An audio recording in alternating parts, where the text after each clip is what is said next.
Hello and welcome. You're watching Global Lens. I'm Parikshit Luthra. India has announced a sweeping reform of its indirect tax system. The government has simplified its goods and services tax regime from 4 slabs to just 2, that is 5% and 18%. There's also a special rate of 40% that will apply to sin goods or luxury goods. Nearly 99% goods which were previously in the 12% tax slab have been shifted to the 5% slab. The new rates will apply from 22nd of September. These include FMCG, small cars, bikes, medical, agricultural equipment, and many more. The Confederation of Indian Industry has praised the reforms as a game changer and asserts that the GST cuts combined with lower interest rates will soften the blow of the 50% US tariffs in India. Meanwhile, the Federation of Indian Chambers of Commerce and Industry believes simplified tax structures will boost compliance, reduce confusion, and stimulate consumer demand. Will these bold reforms boost growth and bring foreign investors to India, and with a much greater pace as well? To discuss this, we are now joined by Richard Rossow, Chair on India and Emerging Asia Economics at the Centre for Strategic and International Studies. We also have with us Richard Heald, Chair at the UK-India Business Council. Richard, let me begin by asking you, do you feel this will improve the sentiment among foreign investors when they look at India as a manufacturing opportunity, as an opportunity where they can deepen their investments? Absolutely. I think that simplification of the tax structure has many benefits as far as people looking at India are concerned. And as you rightly say, the two-tier structure is a simplification, not only a simplification, but also a reduction in certain key areas that are opportunities, if you like, and focuses for companies looking at investing in India. And the other thing that I think that is important is that the two tiers simplified structure actually enhances compliance. And we've seen elsewhere in the world that if you have a simplified or simplify your tax structures, that tends to boost consumer confidence, it boosts acquisitions. It also boosts the fact that the tax take for the government increases as well. So I think it's a win-win all around. Right, a win-win all around. Let me go across to Rick now. Rick Rossow, how do you believe the US companies will see this reform push at a time when the relationship is rattled, it's strained, it's hit by tariffs? Well, it looks like India has taken advantage of a crisis. You really saw very little interest in significant reforms. I mean, some nice rhetoric around the finance minister's budget speech, but not a lot of steps since the Modi government was reelected a little over a year ago on taking big swings at domestic reforms. And, as you and I have talked about in this program in the past, Parikshit, the key to India's growth is not a trade agreement with the United States. That's a good to have, but not a must have. Must have is domestic reforms. And this is one of the biggest ones at the union level that they could pull out and bring out. A lot of American investors that look at India, they still don't consider India to be necessarily, because of logistics constraints, energy prices, a range of other reasons, as the best place to set a big global manufacturing hub. They're investing in India a lot of times it is for the domestic market. Well, reforms like this really do open up the opportunity to sell more domestically if we're producing domestically. So to me, I think this is a massive win. It shows the government's interested in reforms, which is obviously an incentive unto itself, but specifically unlocking the consumer market, which for a lot of manufacturing investment that's going there and would like to go there, that's the big target. Not leveraging India yet as a big global producer, but doing it for the domestic market. So a big help, big step in the right direction. Right. Richard Heald, we've been seeing how the UKIBC on a year-on-year basis has been doing surveys on the business sentiment in India and how UK companies feel about India. Where was GST as a pain point earlier, and how important is this for UK companies? And do you expect certain areas to see more interest from UK companies as a result of these GST rate rationalization measures? Yeah, well, as you say, Parikshit, we have been doing surveys on an annual basis, really, since GST was first even conceived. And prior to the introduction of GST, there was a lot of focus on the complicated structures that existed within within India. GST came in. That was welcomed. We've seen the GST Council, if you like, simplifying the system as it moved forward. And I have to say that I think that if one had tried to produce a perfect structure of GST, we would probably still be talking about that. But this gradualist approach, which now is culminated in what we're seeing now in the two-tier structure, is absolutely what British business is wanting. And if you couple that also with the comprehensive economic trade agreement that has been signed between our two prime ministers, then it really makes a compelling case for companies who are operating in India now to increase those areas of focus, but also companies that are not operating to really look at what the opportunities are in India. And, I'm picking out certain things. Obviously in sustainable energy, that is one huge area. Healthcare, life insurance, those are two areas that I think we'll see a lot of growth and activity coming into it. Manufacturing, you talk about automotive. So a lot of areas around where consumers can benefit and companies can benefit. Right, that's an important point. And Rick Rossow, CSIS has been tracking reforms in India ever since the Modi government came to power for the first time in 2014. You've been tracking the performance of different government schemes as well. How do you think this is going to boost consumption, manufacturing by different companies in India? And overall, how is this going to help the Indian economy, according to you? Yeah, we do every 5 years. We pull together a new list of 30 big reforms the government should consider. We do that talking to Indian businesses, major economists, and others. And GST for the new version of the scorecard we produced a year ago when the Modi government came in for its third term. There's 3 different reforms on GST that made it onto the scorecard this time. The step the government just took was certainly one of them on consolidating slabs. There still are some other issues, though, regarding getting GST closer to perfect. You still have major parts of the economy that are not part of GST.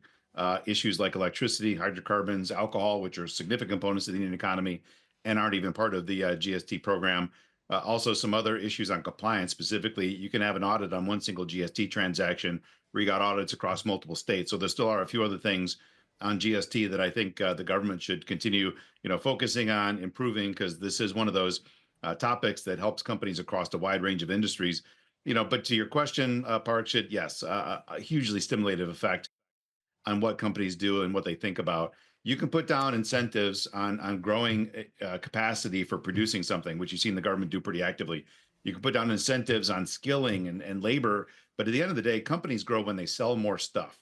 And when you reduce the price point for consumers to buy their stuff, then suddenly companies have a lot more incentive to grow.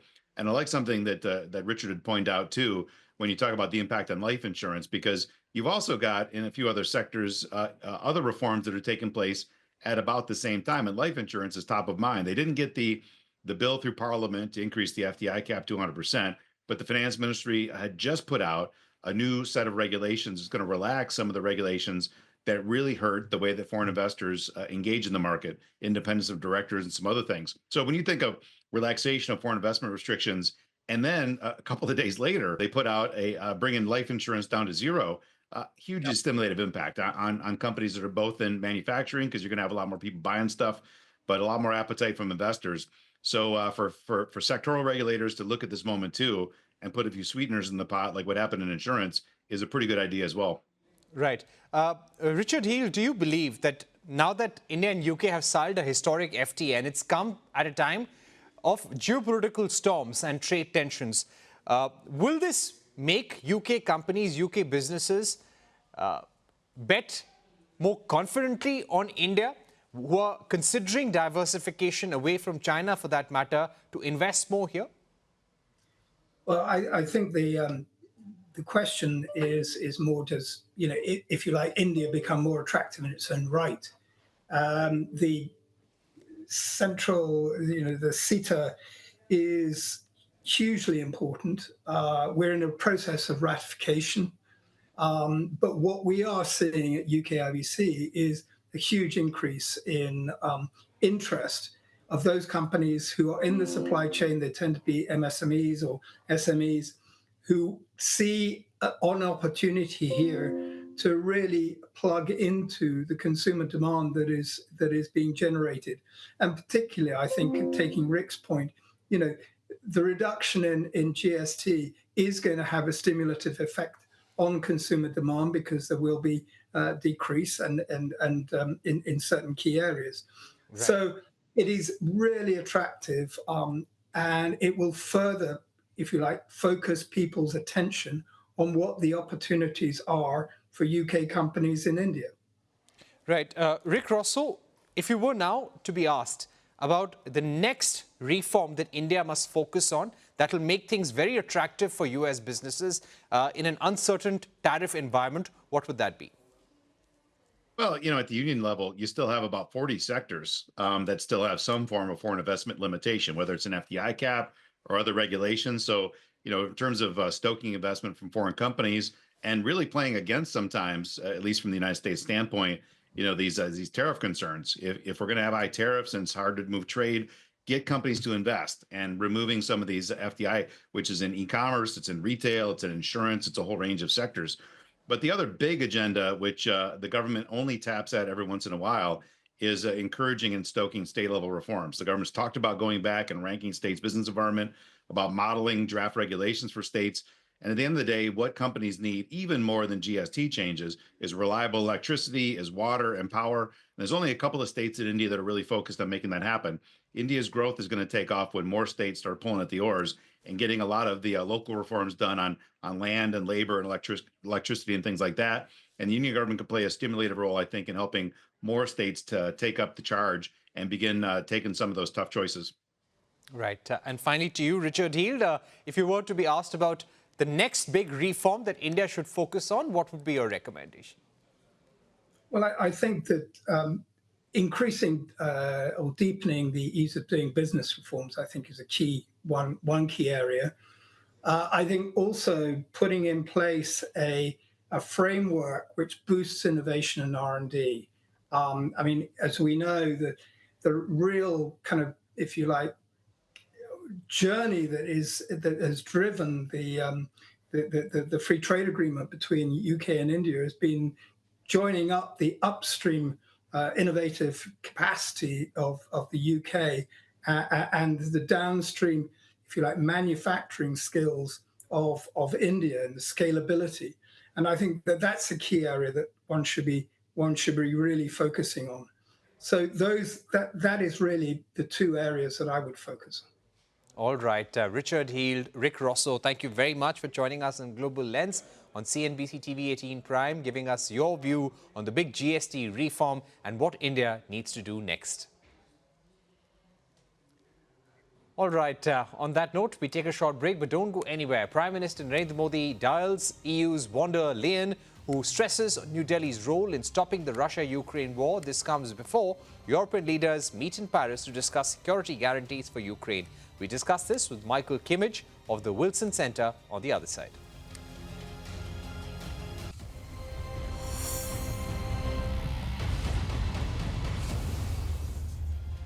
Welcome back to Global Lens. Russia continues to attack Ukraine with no end to the 3-year-long war in sight. Ukrainian President Volodymyr Zelensky joined 30 global leaders in Paris for Coalition of the Willing Summit, hosted by French President Emmanuel Macron. The talks focused on a plan for long-term security guarantees for Ukraine that is vital to deter further Russian aggression. Zelensky said that the leaders agreed that Russia is making every effort to drag out the negotiation process and prolong the war. The leaders also spoke to US President Donald Trump. Macron said Trump has agreed to join the coalition in taking action if Russia refuses further peace efforts. Trump reportedly also said that Europe must stop purchasing Russian oil. After his visit to China, Russian President Vladimir Putin insisted that any peace talks with Zelensky must be held in Moscow. However, Ukrainian Foreign Minister Andriy Sybiha called Putin's offer unacceptable and said that at least 7 neutral countries, including Austria, the Vatican, Switzerland and several Gulf states have offered to host talks. He stressed that Zelensky is ready to meet at any time. Meanwhile, Trump recently lashed out at a Polish journalist in the Oval Office who asked why he had not acted against Putin. Trump dismissed the question, citing that secondary tariffs on India was an action against Russia.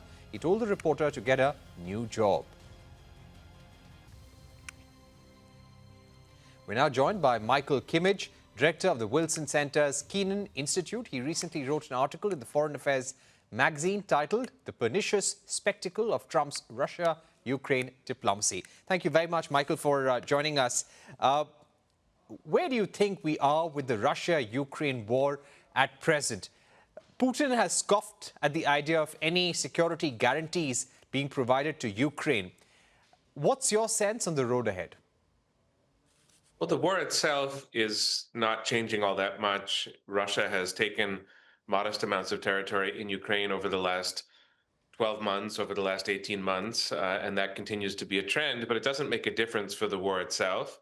And it's very, very far from any kind of resolution. So the key point, I think, to regard at the moment is just the military situation, which is completely unresolved. And the diplomacy is ongoing and happening in Paris and in China, perhaps, and in Washington and elsewhere.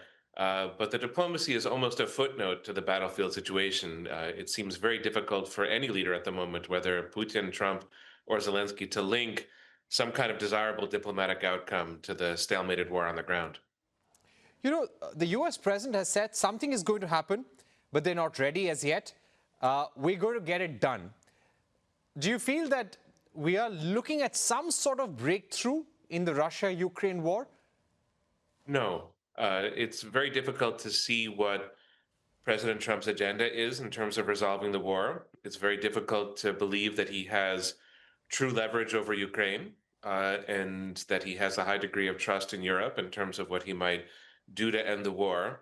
And it's also very difficult to imagine that President Trump would be willing or would be able to deliver to Russia and to President Putin the demands that Russia seems to be making to end the war, which is at the very least Ukraine's neutrality and perhaps some form of Russian control over Ukraine. So, you know, President Trump promises these things. He's promised breakthroughs really since becoming president in his second term in January of this year, and so far has delivered nothing. That could change. It's not impossible that he could deliver something, but it seems to me at the moment highly, highly unlikely.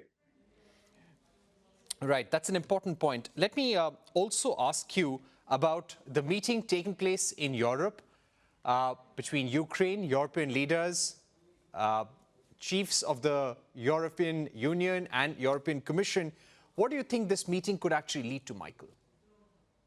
Well, I think that what it demonstrates is something meaningful, which is that Ukraine is increasingly integrated into European conversations about security. Zelensky is a constant presence throughout Europe, and that matters for Ukraine. What Zelensky is trying to chart for his country is a European course, and I think he's achieving real degrees of success with that project. On the other hand, and this is the difficult part of the story for Ukraine, you know, Europe speaks about security guarantees. They're vague, they're rather hypothetical. A lot of them seem to materialize after the war has been fought, which is perhaps very far in the future. And what Europe is unable to get from President Trump is a firm commitment to back Europe's security guarantees. Sometimes Trump says he's willing to do security guarantees, but then there's no follow through, and there doesn't seem to be much of a foundation behind those statements of President Trump. So Ukraine is stuck in a holding pattern where it's waiting for security guarantees. The Europeans are not able to deliver completely on their own, and the United States is distancing itself in many ways from its commitments to Ukraine. So as Ukraine achieves real integration into Europe, it doesn't seem to make much progress on the question of security guarantees. And any security guarantees will not be acceptable to Putin. He's even gone on to say that I can end this war by force also if I want to. Do you think we could possibly see an alliance between Europe and US now? In terms of close cooperation on Ukraine, I think it's difficult. It's difficult because Trump changes his position monthly and sometimes weekly. So at times, President Trump has called for a ceasefire that we saw before the Alaska summit meeting between Presidents Trump and Putin. At times, he calls for a comprehensive solution to the war, and that's a very different demand from a ceasefire. And at times, it seems that President Trump and especially Vice President Vance just want to wash their hands of the whole thing. and walk away, if not from Europe writ large, to walk away from Ukraine. So I think it makes it very difficult for Europe to cooperate in some fundamental, lasting, enduring way with the United States. It's not as if Trump's America and Europe are completely at odds with each other when it comes to the war. They are still partnering in support of Ukraine, but there are a lot of limits to those partnerships, and the limits come really from the way that the Trump White House is conducting its business on Ukraine. Right. Just to ask you about the role of India. United States is putting pressure on India. India is becoming collateral damage in the Russia-Ukraine war. But does India really have any leverage over Russia by penalizing India in this manner? Is Trump gaining any success, any ground with Russia at all? It's frankly bizarre, I have to say, my personal subjective opinion in terms of the pressure that the Trump administration is putting on India. Not that one can't. I mean, it's a conceivable approach, and of course, India does purchase gas and oil from Russia. But if the U.S. were serious about solving the problem of the war this way, the country to put pressure on is China, not India. China, after all, is a fundamentally important market for Russia. China is providing certain kinds of material that Russia is using to fight the war, and China is just more involved, I would say, in the whole question of the war than India is. So if there's a road that leads to the resolution of the war, that's not a road through Europe, I think it's China that would be the country that matters. So it's just perplexing to me that India has fallen into the crosshairs of the White House in this regard, and I frankly don't see it bringing the war any closer to a conclusion. And as you say, collateral damage, it's brought about a lot of friction between New Delhi and Washington, and it's hard to see how Washington is going to overcome that. Right. At this stage, it seems that Donald Trump is looking for some sort of exit out of the Russia-Ukraine war. He wanted to end it at the beginning of his administration. This was his goal. He's not been able to achieve that. At what point do you think Trump would walk away, and how much is he going to pursue this? Because some analysts are saying it's possible that the Russia-Ukraine war may never really get completely over. It may go on beyond 2030. I think that's very possible that the war will be hard to resolve in the short to medium term in the next couple of years. And that's not really a point about the United States. It's much more about the battlefield situation between Russia and Ukraine. What Trump cannot control is the commitment of Europe to Ukraine, which is increasing. So Europe is investing more in Ukraine's capacity to defend itself. As I mentioned earlier, Europe is integrating Ukraine into some of its own structures, and that is going to allow Ukraine to pursue its security interests over the long term. And in a way, Trump can serve as an intermediary. He can have conversations. He can get the ball rolling diplomatically, which he has done since becoming president in January 2025. But he can't really resolve this war on his terms. Whether he would increase the U.S. commitment to Ukraine or whether he would walk away, it's still largely going to be the same war. So I don't quite understand why Trump has inserted himself so dramatically into this process. He's not really able to serve as the fundamental peacemaker in this situation. And in that sense, I think what Trump is doing is just making the United States less and less of a meaningful factor in the war. That's not his goal. His goal is almost the opposite, but it does seem to be the outcome of how he does business on Ukraine. Right. I just want to ask you about a development that's just taken place. We've seen a conversation between the Indian External Affairs Minister and the Ukrainian Foreign Minister this evening. They discussed bilateral cooperation as well as the Ukraine conflict. India supports an early end to this conflict and the establishment of an enduring peace. Earlier today, Prime Minister Modi also spoke to the leaders of the European Union. Ukraine was predominantly discussed there. What role do you think India can play in ending this? We know that we probably have limited leverage, but considering the kind of pressure now that is being put on India, the Prime Minister, the Foreign Minister of India are talking to world leaders. They're speaking to countries like Finland, to countries in Europe, Germany, to see if there can be a way out. Right. I think from a Ukrainian perspective, there's a ongoing search for what you could describe as an honest broker in ending the conflict. And Europe can't really play that role, nor can the United States, because Europe and the United States are militarily a part of the conflict. They're providing aid and assistance to Ukraine. So they're on one side of the war. An honest broker for Ukraine outside of Europe and the United States might be China, but China is very strongly on Russia's side. As I mentioned earlier, China is providing material to Russia to fight the war. So China doesn't really work. I think India works much better. I don't know if this is India's aspiration to play this role.